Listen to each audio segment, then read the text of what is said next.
En fait, il ne s'agit pas de dessiner une nouvelle ligne éditoriale. Il faut bien comprendre que quand, Daniel Chretinsky, rachète Marianne, c'est parce que Marianne a vécu un dépôt de bilan. C'est un journal qui a été créé en 1997 et qui, hélas, en 2017-2018, allait mal.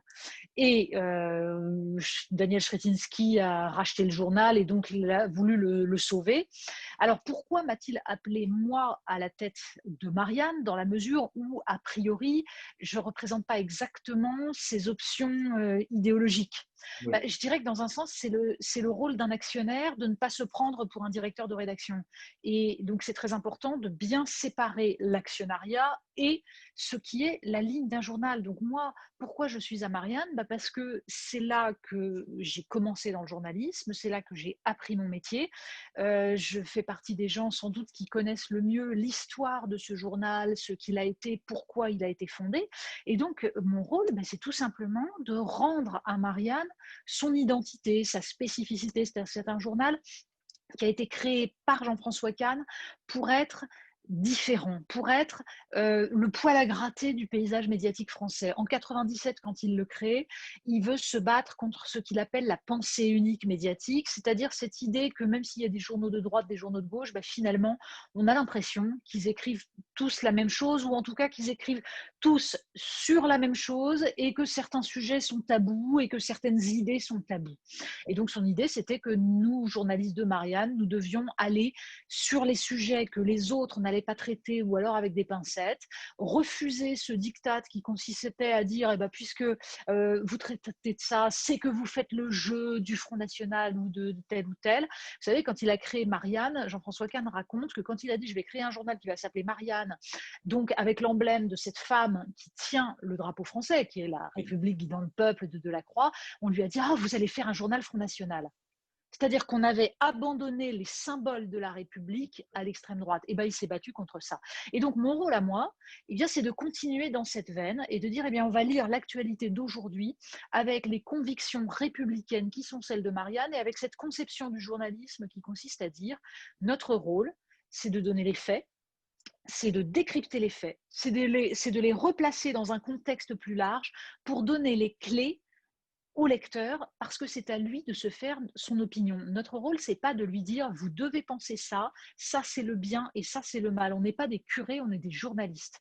Et donc notre rôle, c'est de donner les clés pour que le citoyen se fasse sa propre opinion. Donc mon but, c'est tout simplement ça. Et je pense que c'est conforme à ce qu'a toujours été Marianne. Donc il ne s'agit pas d'infléchir la ligne dans un sens ou dans un autre, il s'agit tout simplement de faire réexister un journal qui mérite d'exister parce qu'il est unique dans le paysage médiatique français.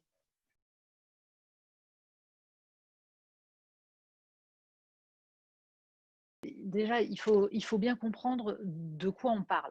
C'est vrai que depuis le début de son mandat, Emmanuel Macron nous explique qu'il va faire alors un grand discours sur la laïcité, puis à d'autres moments, c'est un grand discours sur le communautarisme, le séparatisme, enfin ça change tout le temps. Bref, mais on attend toujours une prise de position claire et en effet, on a surtout l'impression qu'il y a un malaise de la part d'Emmanuel Macron sur ces questions-là. Or, justement, je me méfie beaucoup de ce terme identité parce que chacun y met ce qu'il veut et la seule chose qu'on peut constater, c'est qu'il y a en France un renouveau des différentes pensées identitaires et même une poussée radicale et on a à l'extrême droite comme à l'extrême gauche, mais en fait c'est en train de gagner, toute la droite, toute la gauche, cette espèce de radicalisation et d'obsession, de focalisation sur les questions identitaires, sur les questions d'appartenance, de communauté. Et je trouve ça profondément malsain. C'est-à-dire que Marianne est un journal qui a pris comme titre l'incarnation de la République, justement parce que nous défendons la laïcité, c'est-à-dire l'idée d'un espace public neutre dans lequel nous nous retrouvons en tant que citoyens, c'est-à-dire non pas en portant nos différences en bandoulière, mais au contraire avec ce qui nous rassemble et l'envie de définir le bien commun tous ensemble à partir de tout ce que nous sommes, c'est-à-dire une pensée profondément universaliste. Or, nous voyons bien que cette pensée universaliste, elle est fragilisée aujourd'hui, elle est petit à petit grignotée par tous ceux qui ont intérêt à fracturer la communauté nationale, qui ont intérêt à nous dire qu'il y a des communautés irréconciliables, que les uns ou les autres ne peuvent pas vivre ensemble. Le terme même de vivre ensemble m'horripile parce qu'on l'utilise pour masquer justement qu'on a oublié ce que c'était que la République. C'est-à-dire le meilleur antidote contre les haines et les tensions. C'est la seule façon de rassembler des gens venus de tous les horizons autour d'une idée de la vie en commun et en formant une communauté nationale. Moi, je crois à l'idée de nation telle que l'a définie Ernest Renan, c'est-à-dire l'idée que c'est un plébiscite de chaque jour, donc une volonté politique de chacun d'appartenir, mais on oublie toujours la deuxième partie. Il dit c'est un plébiscite de chaque jour qui s'appuie sur un legs commun de souvenirs. Or, cette dimension-là, elle est très intéressante. Il faut avoir des souvenirs en commun pour former une nation. Comment on fait avec soit des gens qui viennent d'ailleurs, soit tout simplement les nouvelles générations? Il faut leur transmettre ces souvenirs communs qui vont être les nôtres, qui vont être partagés, qui sont l'héritage de tous ceux qui vont appartenir à la communauté nationale. Donc cette question de la transmission, cette question de l'intégration, et l'intégration, encore une fois j'y insiste, ça ne concerne pas seulement les populations venues d'ailleurs, ça concerne toutes les nouvelles générations.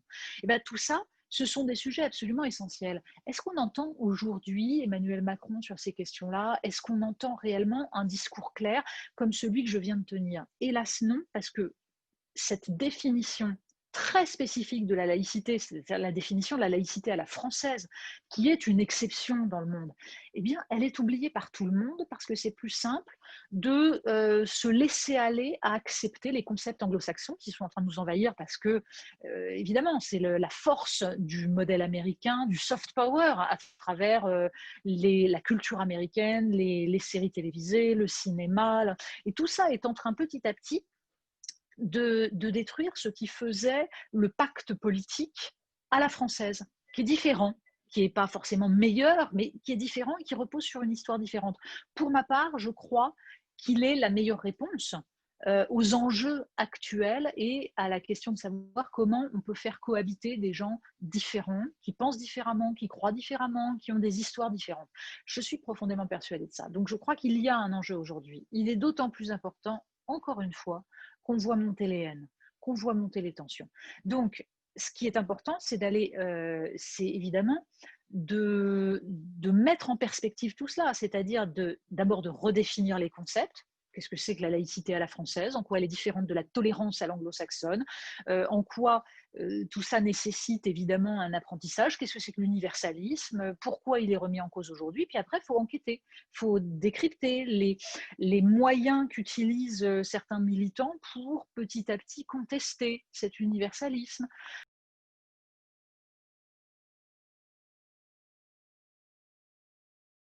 Nous, on a fait des enquêtes à la fois sur la montée des identitaires dans les universités. On avait fait tout un papier il y a 1 an et demi là-dessus, ce qu'on appelait les obsédés de la race, du genre, de l'identité. On est allé enquêter dans les universités, dans les syndicats, dans les écoles de journalisme, parce que là aussi, c'est extrêmement prégnant.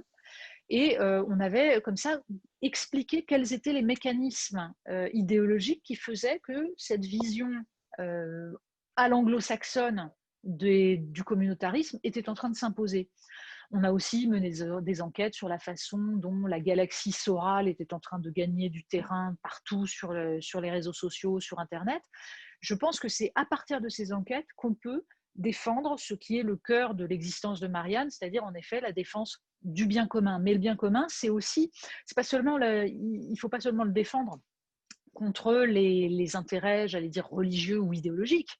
Et pour moi, la laïcité, elle est plus large que ça. C'est-à-dire que quand je dis que c'est un espace commun neutre où chaque citoyen est à égalité, ça nécessite de le protéger aussi contre les intérêts économiques. C'est-à-dire que c'est pour ça qu'il y a autant d'enquêtes dans Marianne sur les questions de lobbying, sur les questions d'optimisation fiscale, sur tout ce qu'on appelle la sécession des élites, comment certaines élites peuvent se détacher de la communauté nationale et ne plus avoir ni les mêmes intérêts ni les mêmes contraintes que le commun des mortels. Tout ça aussi est en train de détruire la République. Et il faut tenir les deux bouts, je pense. Et je pense que sur les deux bouts, hélas, il y a beaucoup à dire sur la politique d'Emmanuel Macron parce que je pense qu'il n'a jamais tout simplement pensé ces questions-là. C'est pas dans son logiciel et c'est bien le problème.